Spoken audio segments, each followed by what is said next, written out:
In 1996, Peter Lavery was driving a bus in Belfast, earning less than £200 a week. On May 18, 1996, he checked his lottery ticket and became one of Northern Ireland's richest people overnight. The jackpot, £10.2 million. From less than £200 a week to $10.2 million overnight. He had worked for Citybus for 10 years.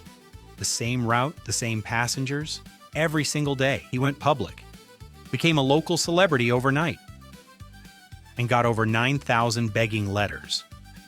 His advice to other winners about begging letters? Burn them. Don't open anything you don't recognize. But first, he admitted he enjoyed a life of excess. A £300,000 house, luxury cars, first-class flights everywhere. He partied hard. So hard, he later admitted, it nearly killed him. That was the turning point. He stopped, took stock, and decided to do something meaningful with the money. He returned to work, not driving buses, but investing in commercial property across Belfast. He invested in what he knew, his hometown of Belfast. Properties, community projects, local businesses. Then came the idea that would define his legacy. He wanted to bring whiskey distilling back to Belfast. Belfast hadn't had a whiskey distillery for 90 years. He was going to change that. He chose the Titanic pump house, a historic building near where the Titanic itself was completed.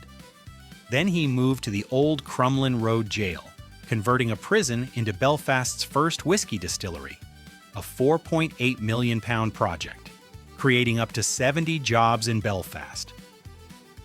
In a city now firmly on the global tourist map, his whiskey brand, Danny Boy, named after the famous Irish song, sold in the US and across Europe.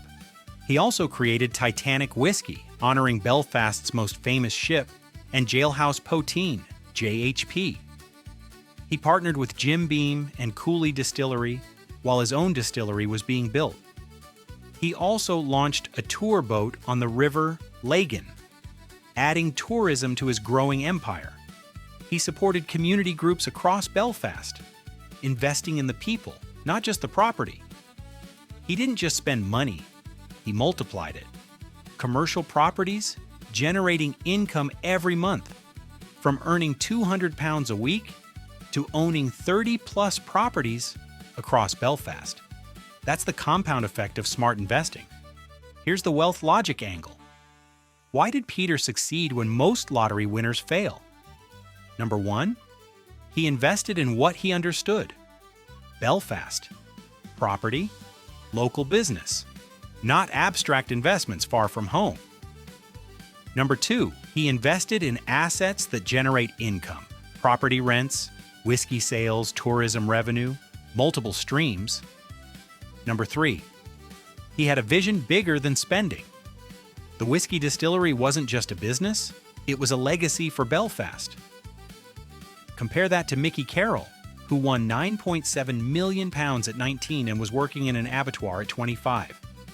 Same life-changing amount. Completely different decisions, completely different outcomes. Peter's lesson: the money was the fuel. The vision was the engine. You need both. He didn't just get lucky, he got strategic. Here are the 3 things you can apply today. No lottery required. Lesson 1. Invest in what you understand. Peter invested in Belfast property, not hedge funds or crypto he didn't know. Lesson 2. Buy assets that generate cash flow, not things that depreciate, assets that pay you every single month. Lesson 3. Have a vision beyond spending. Money without purpose disappears. Money with purpose multiplies. Peter Lavery went from £200 a week to building Belfast's first whiskey distillery in 90 years. No MBA, no connections, just vision and discipline. He appeared on BBC One in 2023 in a documentary watched by millions. He said, and I love this quote, "When you buy a lottery ticket, you dream of having success, but you never think it will ever come. A bus driver who became a distiller, a property investor, a community builder, and a local legend. The moral: it's not about how much you win. It's about what you build with it. Peter Lavery didn't just win the lottery. He built a legacy that will outlast him. If Peter's story inspired you, subscribe to Money in 5. New videos every Tuesday and Thursday. One topic, 5 minutes, every week. See you next time. For educational purposes only, not financial advice.